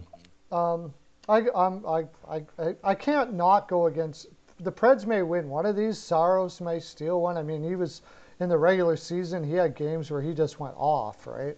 Yeah. So that's always possible. But I think it's a bad matchup. Simple as that. I mean, they don't. There's not a spot besides maybe goaltending, and Nedeljkovic has been red hot too. So that they really outmatch Carolina anywhere on paper. And then you take into consideration Brindamore has them, much like I said about Dean Evison with Minnesota, he has them playing like perfect hockey. It's perfect hockey, really, isn't it? Like they just move like so well together. They're in the right spots all the time. They pressure when they need to pressure. They never seem to be back on their heels. It's just a really tough, and especially considering Nashville had to play so hard in the regular season even to make it. Carolina had an easier time, but in the sense that they also, Carolina, and the reason why also I have Carolina going to the finals as well. The reason why that is Carolina never looked like they took the night off. They still looked like they were trying to win every game, but they just paced themselves really well through the season and had the opportunity to do so. Where Nashville was on edge, like their heart was racing a lot more in the regular season because they really barely just made it Yeah. against Dallas there. They were almost sellers, or that was the rumor at least. They were Last- going to be sellers, yeah. Yeah. Also, quick update: Calgary got another goal. They're up 3-0 against the Canucks. Holtby's just getting hammered in tonight. 3 goals and 9 shots against Holtby tonight. Oof. Oh wow. Now my wig is in Five Guys House of Wigs. Everybody's asking about the wig. The Five Guys wig cleaning. That's it. I sent it off to get it taken care of, cleaned up. It's going to be all fluffy and fresh tomorrow. So, yeah, okay, no problems. Yeah, they just come in with a little truck. 5 guys come out and they grab your wig and go back in again. That's pretty bad. It was getting a little right, man. I've been wearing it for how long, you know? Like, holy smokes. Do you know how many hours I spend brushing that thing every day? Like, oh, man. I hope you appreciate what you did to me, Mercer. I almost have to get rid of some naps to keep up with it. Yeah, why are the Flames winning? Don't they pass Chicago in the standings if they win? Yes, they do, but they don't care. Sutter would be out there saying, we don't care about that. You guys got to play like you want to be back here and blah, blah, blah, blah, blah. All of that kind of stuff like that. I could just hear him in the room there. You know, Drill Sergeant Sutter there. Well, hey, Vancouver fans are going to be happy. They're going to get some good draft lottery odds. Even though they did pass LA and San Jose, they're still going to get some decent odds to, pick in the top 10 compared to Calgary, who will not be picking in the top 10, of course. Yeah, even if they Typical did, Calgary. they would pick the wrong player anyways. It didn't matter. Oh, they would. They would. You could They put him in would. the first and spot. then they would trade him later on. They trade him later on for nothing. Yeah, trade him for Florida for a second rounder. Something like that. Yeah, and then he goes and blows up and play a beast, sort of beast power center on the 4th line until the playoffs, and keep on doing that over and over again and giving him low contracts and wondering why he wants to get traded. Yeah. I want to look a little like Payton. That would take a Devondra Singh level of money in face work and facelifts to get that accomplished. I think that would be. You got to go to the Fountain of Youth to be younger too. What's that? Mm-hmm. I said you got to like swim in the Fountain of Youth to look younger too. Well, that's what I mean. Payton's probably in his 20s, I would assume. If I tried to do that, I'd probably end up looking like a white Michael Jackson when he was like 50 years old.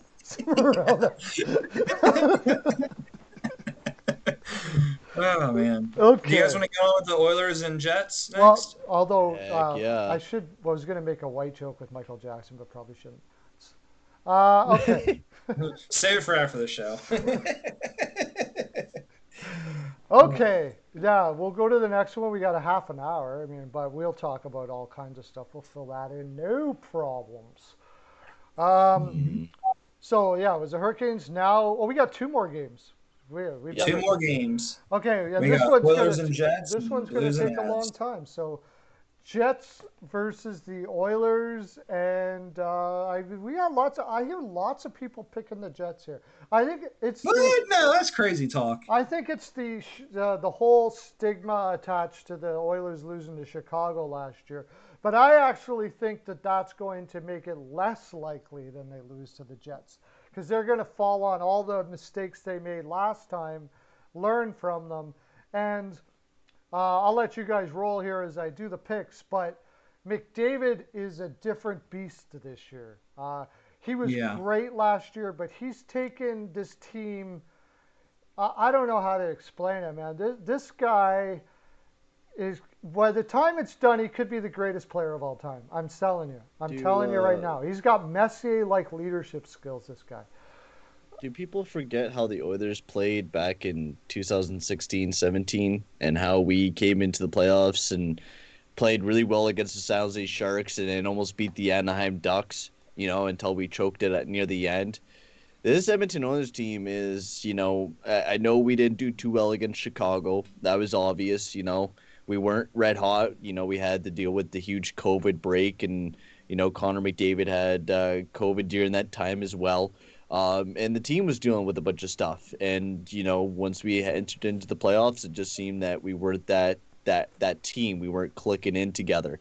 But I do believe, like, McDavid was on a whole nother level. 105 points in 56 games was absolutely amazing. And, I understand the gut feeling because the Jets came in cold, and usually when a team comes in cold, they usually change up their entire game. I feel like this game is going to be a very close one. I could go either way on this one. I could see the Jets winning, but I could also see the Oilers winning game one. I picked the Oilers to win in 6 games in this series, but honestly, I could even see the Jets win the series if they start getting back everyone healthy, and especially Blake Wheeler. They need him playing at the top of his game because this year, honestly, analytically, has been down. Defensively, is probably one of his worst years defensively that I've ever seen from Blake Wheeler.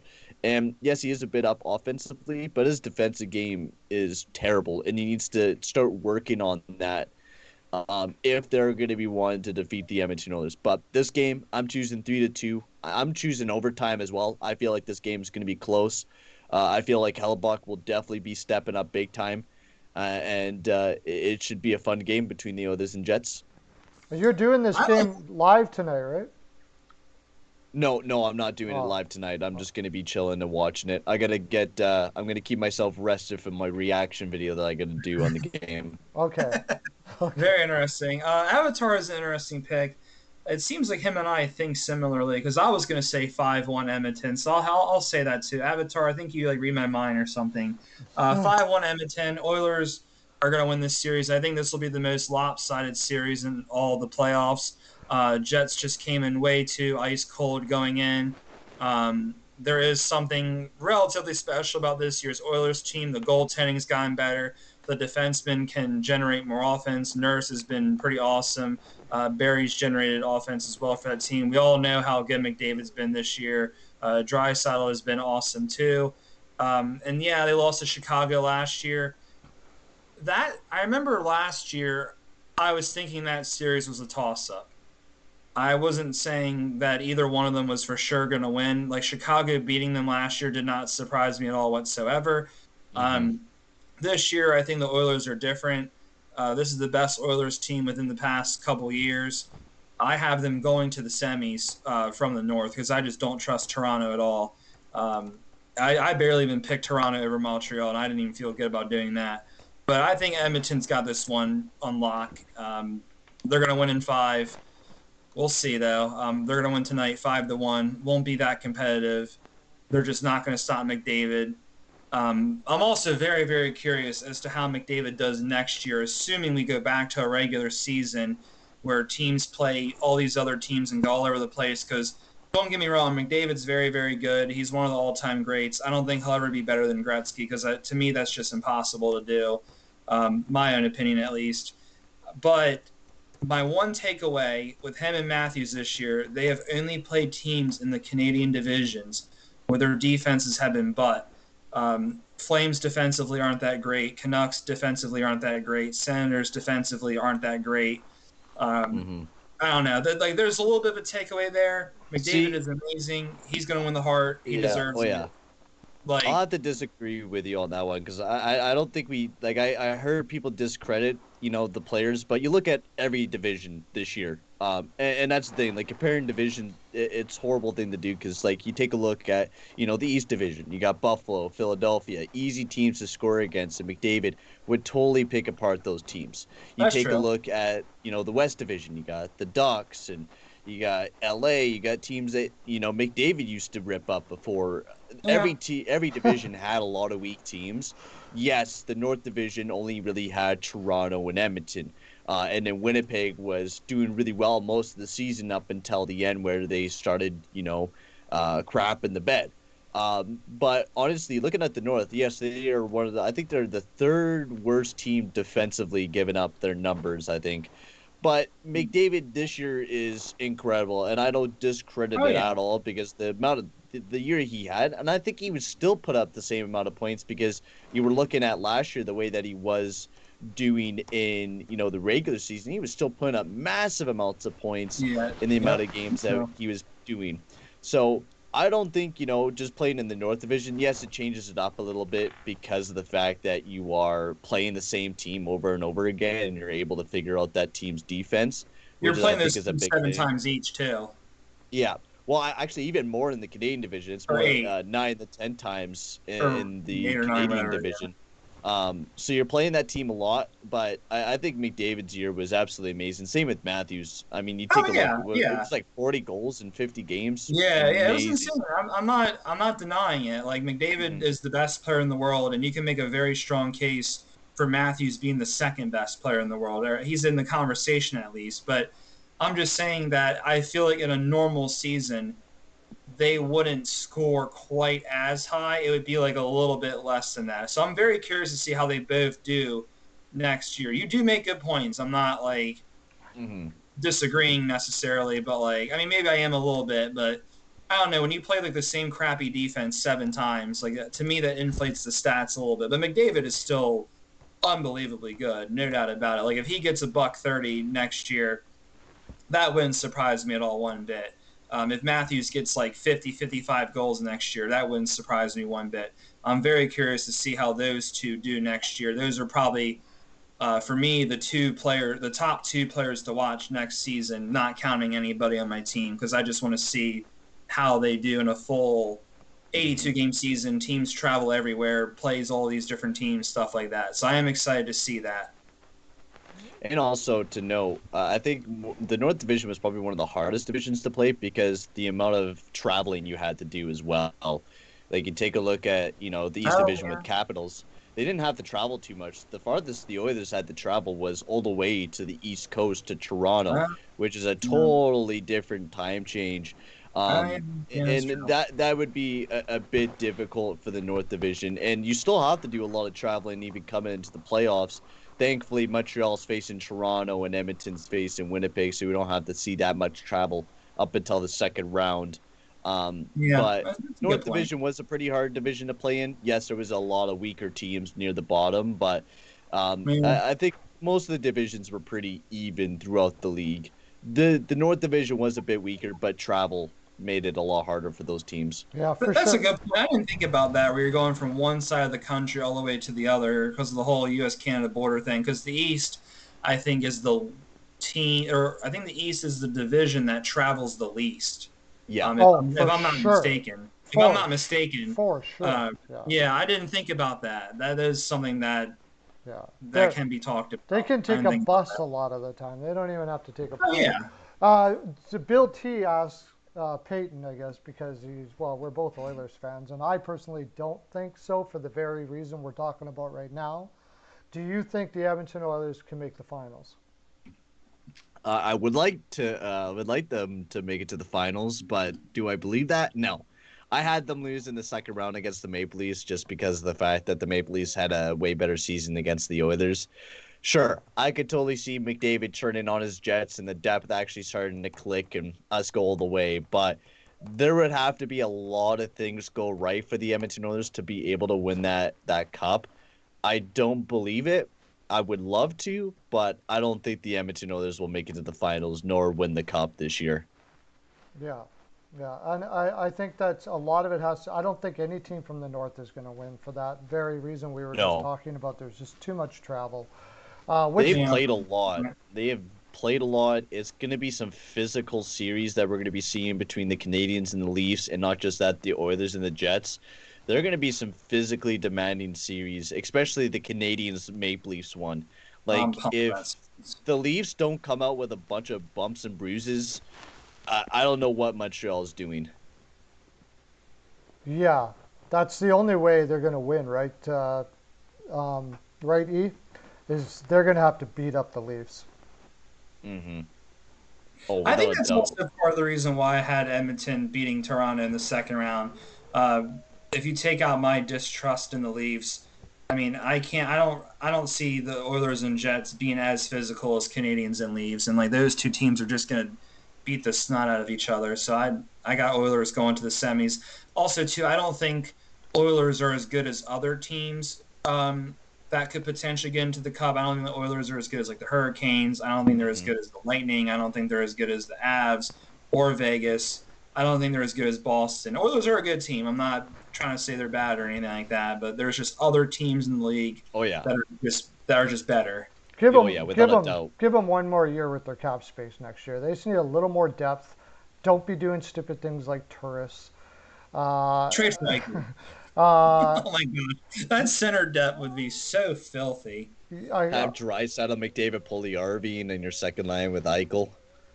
Oh gosh, if we got Eichel, like we wouldn't have any room to put. We'd have to have like a whole bunch of Shores playing on the third and fourth line, like Sounds good to me. $700,000 players playing on the third and fourth lines. If you do the math, if you get rid of Neil and Cassian, that adds up to being Eichel or even Koskinen. You get rid of like two of those guys together, that adds up to being Eichel. And honestly, Neil and Cassian equaling up to being Eichel, I would take that any day of the week.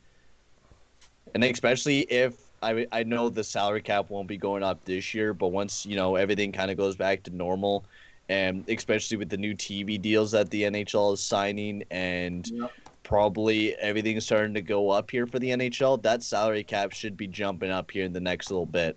ESPN better grow that game. They better. They better not put Mr. Smithy boy on all the damn analyst booths. I just see that guy. Well, Stephen A., he's gonna say some stupid stuff about hockey. He was already saying. But he gets a lot of people to listen to him and watch him and everything, and I'm like, I don't get it. But I respect it for bringing in fans. I understand it. I like it if it's bringing fans. But if he's gonna be a bad analyst, I'd rather not see him on my TV. But if he brings in a lot of people and a lot of memes, why not? Yeah, I mean, if it helps grow the game, I guess it's like a painful sacrifice. It's like, I guess we're going to get some guy who has an IQ below 50, but if it helps grow the game, then whatever, so be it, I guess. Hockey needs to be more popular, in America at least. It does. It's a great sport, and people are slowly finding it over time, but I think the NHL has to do a better job of advertising it, and what they did with getting it to TNT and ESPN this year and doing those TV deals are amazing, and I think could really, hopefully, grow this game because hockey's an amazing game, and I think more people down there in America should watch it because it's a great sport. It honestly is. Yeah. Oh, yeah. I'm glad that, like I've already said it before, I think Bettman's doing a good job of getting rid of the whole Canadian game stuff, and it's not. It's a game for everybody. It's an awesome game. I want everybody to enjoy it. We pushed that a little too much. And also, as much as I loved him for what he was, that old school Don Cherry nonsense that was going on, like when Don Cherry was making fun of Carolina for the surge and all that, I was like, okay, it's time to go. It's time to move on. It was. It was time to go. Yeah. Once I seen him complain about the storm surge, I was like, dude, this is awesome what we're seeing from the storm surge. This is actually bringing in fans to the Hurricanes games. It was actually putting people in their seats. And if that can happen, that's awesome. That means more income for that team and just overall more fans for our great game of hockey. Oh, yeah. Lauren's asking about what he thinks that the Sedins will be doing with the Canucks. I think that I seen that. I can't remember exactly what it was. I think it's mostly promotion, but I could be wrong. So I don't know. It's not going to be one thing that they did say. It's not going to be a management role or, even a director of player development or anything like that. So it's probably going to be something into just promotional or something like that. They took pretty low contracts to stay in the league that way, and I'm sure there was wink, wink, nudge, nudge, we'll take care of you later on, whatever type thing. And a lot of teams do that. Like Roberto Luongo in Florida. Mm-hmm. Yeah, just all of a sudden retires and throws how many millions of dollars off the table. I'd like to see what his salary is for whatever he's doing there in Florida. I'll tell you that right now. I bet But you. he's also still making $3 million a year because of that recapture penalty that both hit the Panthers and the Canucks. Right. So he's still being paid millions of dollars from both the Canucks and the Even though he Panthers, retired? anyways. Yeah. Yeah. So, well, because he remember that long contract that he signed. He signed like that 10-year contract with Vancouver. Anyways, so since they made a rule that they're not allowed there were to retire or whatever, there would be a recapture cap penalty. And so right now the Vancouver Canucks are paying him $3 million for the next 2 years right now. So they're paying him up until 2022. And I think the Panthers are paying him a little bit right now as well because they had him before he left. They're paying him $1 million for the next 2 years as well. So do you guys go to the Avs and Blues? Yeah, Let's go. do that. Oh, shoot, I almost forgot about that. We got 18 minutes. Oh, this game's going to be a fun one. I got this one recorded because I'm watching the Oilers game. So I got this one recorded and ready to go so I can watch it later on. But, man, was I ever impressed by Jordan Binnington. My Lord. I didn't expect Jordan Binnington to do what he did against Colorado, but he played massive, making 46 saves on the night. Even though he did let in 4 goals, and the third period was pretty bad. The Blues did not play very impressive, to say the least. They just, every time they went out there, they were dominated. The Avalanche just played so well, so good. The way that they were able to break out the puck, their puck possession in the zone, they were just peppering shots on Binnington. Binnington was making big saves left and right. I mean, McKinnon could have had a hat trick tonight. Same with most of that line on that top line could have had a hat trick with how well they were buzzing most that night. And McKinnon looks like he wants that cup this year. He has that killer instinct this year, and I have Colorado winning the cup this year. I really do because of the way that they played against the St. Louis Blues, and I think they're going to be able to take this team out easily. I had the team, I think, winning in 5 games against the Blues. Back into the lineup, and the Blues can start playing a lot better. They can maybe beat them, but with how dominant Colorado looked last night or the other night, I don't think St. Louis would be able to beat them. It'd be pretty hard. I think I had the Avs winning that one in 5. I had them losing in the second round to Vegas, but I think that would be very, very, very close, and it could go either way. I just don't trust President's Trophy winners. They've gotten burned way too many times. They haven't won a cup in forever. But I do have the Avs beating the Blues. I think it was in 5. I can't remember, but I'm gonna have the Avs winning tonight. I think they're gonna win. I'll say 5-2. Too much firepower. Yeah, I'm gonna go 6-2. I like your thinking on that one. I'm gonna go 6-2 Colorado. Wow, just destroying the Blues. You don't think the Blues will come back a little bit against these guys? No. Really? No, wow. I think they'll be able to pull off one victory, and it maybe might be tonight, but I feel like Colorado, they're just too tough of a team, even compared to how well Colorado did against the Blues all regular season long. They dominated them. I have more belief in Colorado. I just don't have the belief in the St. Louis Blues to beat the Colorado Avalanche and have that type of comeback game. They would really have to have, Tarasenko, who I was very disappointed in that game 1. Very disappointed. He was playing terrible. I was not liking his play, and he has not looked good since coming back from injury. Which is a bummer because that's their big offensive powerhouse in Tarasenko, and he hasn't been scoring any goals. 4 goals in 24 games. I mean, large part because of injuries, he hasn't been able to do very much. He's been banged up for a while. Yeah, but they need their big performers to perform big time if they want to do anything against Colorado. Eichel says Colorado can't beat Vegas.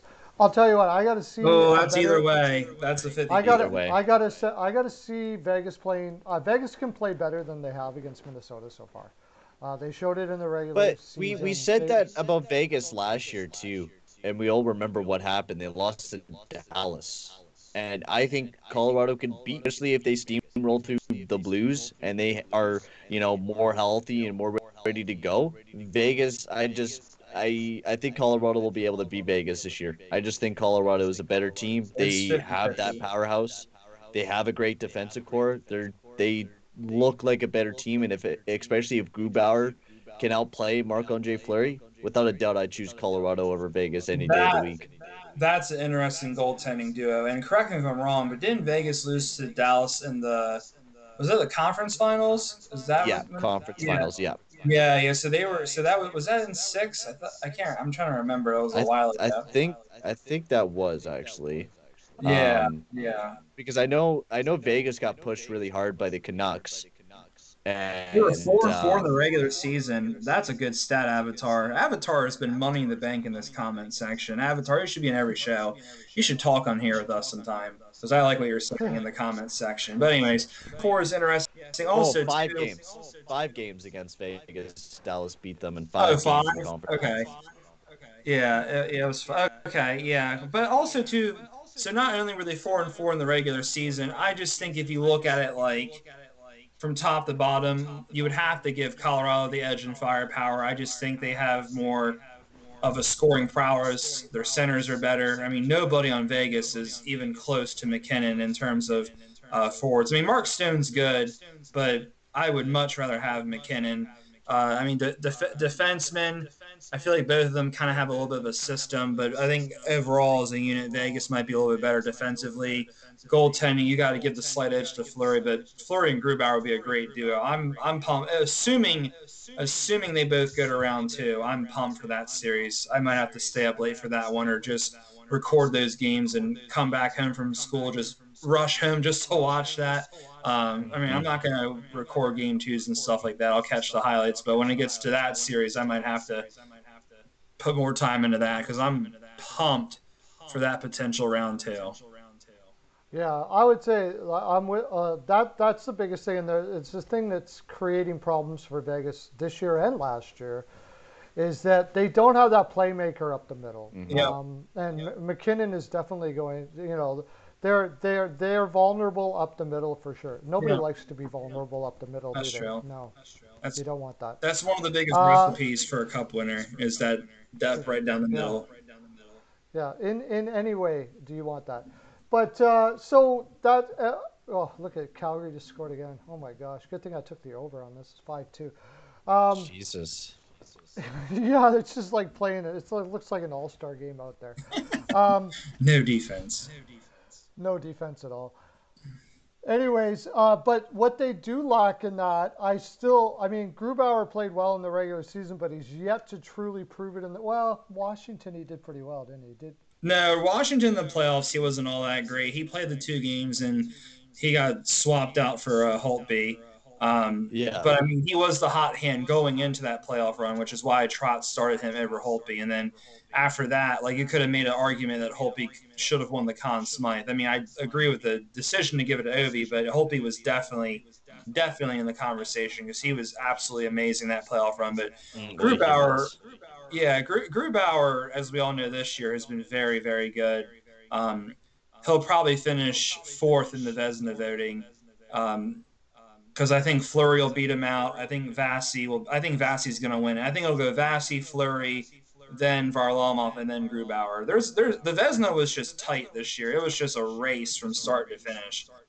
Lots of good goalies this year, and A lot. honestly, I I feel Grubauer has been amazing this year, and especially in that game one against the Blues. I know he didn't face a lot of shots, but he was really solid. He made the big saves when he needed to make them, and only letting in the one goal. And it was a nice pass from Barbashev over to Kyrou. He was playing amazing, and I think Grubauer is a good goalie. He played good for the Colorado Avalanche. That defensive core of Taves, Makar, Timmins, Nemeth, Graves, and Gerard is an amazing defensive core, and I would pick that defense core over the Vegas Golden Knights any day of the week. Pietrangelo, watching him against the Minnesota Wild, he does not look like himself. When especially analytically, Pietrangelo has been decent analytically this year. Offensively, great, but can't play defense. And you can see that on the ice. You can see that he plays a really great offensive game, but then once you ask him to play defense, and we've seen when he said, "Oh no," when McKinnon flew right by him. I believe that Colorado, without a doubt, is just a better team than the Vegas Golden Knights. I feel like the experience from Vegas will win them that series, but just Colorado's, especially up the middle with McKinnon, Kadri, Bellemare, just that depth is insane, especially with how good Alex Newhook has been looking in the past, in his first playoff game. He was looking really good as well.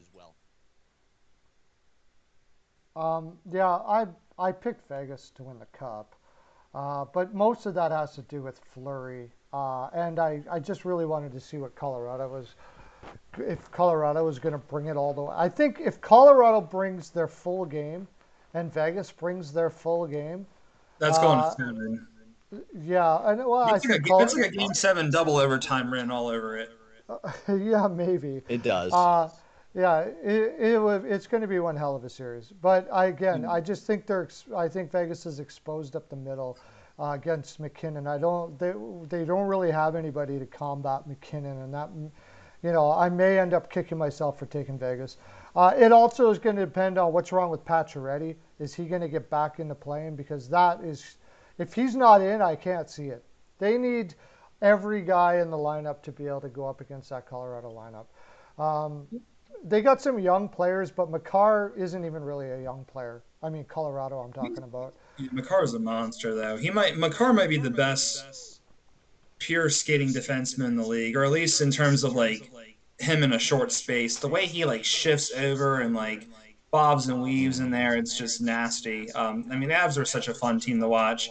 I almost wish they just moved those two teams on because I'm so excited to see both of them clash. Also, too, not only were they 4-4 against each other, Avs got the President's Trophy over them by virtue of tiebreaker because of regulation wins. So, like, man, I don't know. I'm just excited. I just can't wait till that matchup happens. I'm pumped to check that out. I just want both of their first-round series to be quick just to get it over with already. But we're assuming that Minnesota doesn't beat Vegas in the first place. We're looking past them a little bit. I mean, Minnesota's a good team. I just don't think they're quite there yet to compete with those two big boys. And part of me is also just really eager to see that second round. Like, I want both of these series just done with in 4 or 5 just to get it over with and just to get those two started. But yeah, Minnesota could pull off the upset. I would give Minnesota a better chance at beating Vegas than I would with Blues beating Colorado.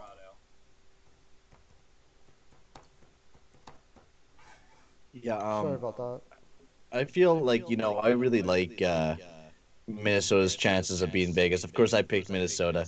And I still think even if it was Minnesota and Colorado, that would be an exciting series. Back in the 2000s when, Minnesota was actually making it to the playoffs and, Colorado and Minnesota faced off against each other a lot. There's some old rivalries between those two teams, and I think it would be some really exciting hockey. But I also think even if Vegas makes it to the second round, that would be even more exciting to see those two tank of a teams go up against each other and see who makes it on to the finals and that's what I takes that want. big step. Exactly. Yep. You literally have the top 2 teams in the league going at it in the second round, which that's happened before with how the format is. Because I was looking through a bunch of brackets, and most of the brackets I saw had like Avs winning the cup, then Vegas, then Carolina. Like those were like the 3 most popular picks. Mm-hmm. Even more are we bypassing Minnesota when we probably shouldn't. We are completely bypassing the Blues. Like, we are. I'm sorry, guys. Are there any Blues fans or Wild fans in the comments section that are going to talk that ish right now? No, I'm doing it too. Like, it's almost like, to me, it's like a foregone. We just want it. We just want that second round. Us as fans, like, we want that as a second round matchup. Like, that's what I want. That would be the most exciting second round matchup that I can think of, and that's coming from a Caps fan. That would just be awesome. I mean, there's other potential ones like Caps and Pens is always exciting, but we've seen that like a decent amount in recent years. I mean, it'll still be fun. Leafs and Oilers would be very exciting too. You had Matthews and McDavid going at it, and then am I forgetting a division? Oh, Hurricanes and Lightning would be exciting too. Oh yeah, So that would be. yeah, that would be a good one.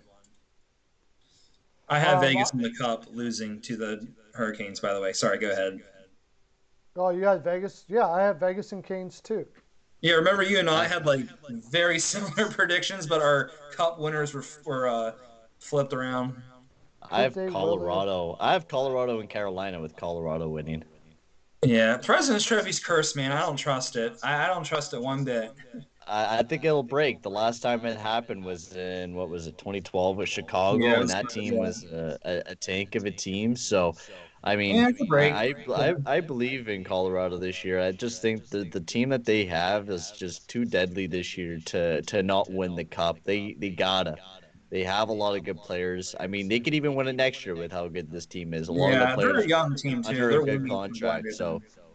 Yeah, hmm yeah, so they're Yeah, I believe Colorado. with what Tampa's doing to Florida right now, I wouldn't count them out. Oh Um, no, not at all. You can't. You can't. That team is loaded. They're a very good team. It's I think just so that, hard to get back. yeah, the back-to-back, especially in this type of season, how are they going to hold out till for a cup run? I think that's really the biggest problem there. Um, it's just a lot to ask. It's hard to do in a normal year, but Yeah. when you throw in this type of year as well, with all the crap that's gone on with that, I'd say it's pretty difficult. Lauren has the Canes winning the cup. Yep. So do I. That's his team. Okay. I could see it. I I could could. see it for sure. No doubt about it. Out of those ones, like I could definitely. I mean, Colorado too. Oh See, yeah, I'm not counting them out. we mentioned Cale Makar. I mean, he hasn't had a full season this year. I mean, Cale Makar. We're going to talk about that. I think will pretty much, somebody really comes out. I think Cale Makar will win. If he plays and doesn't get injured, he will win at least 3 Norrises in the next. Three.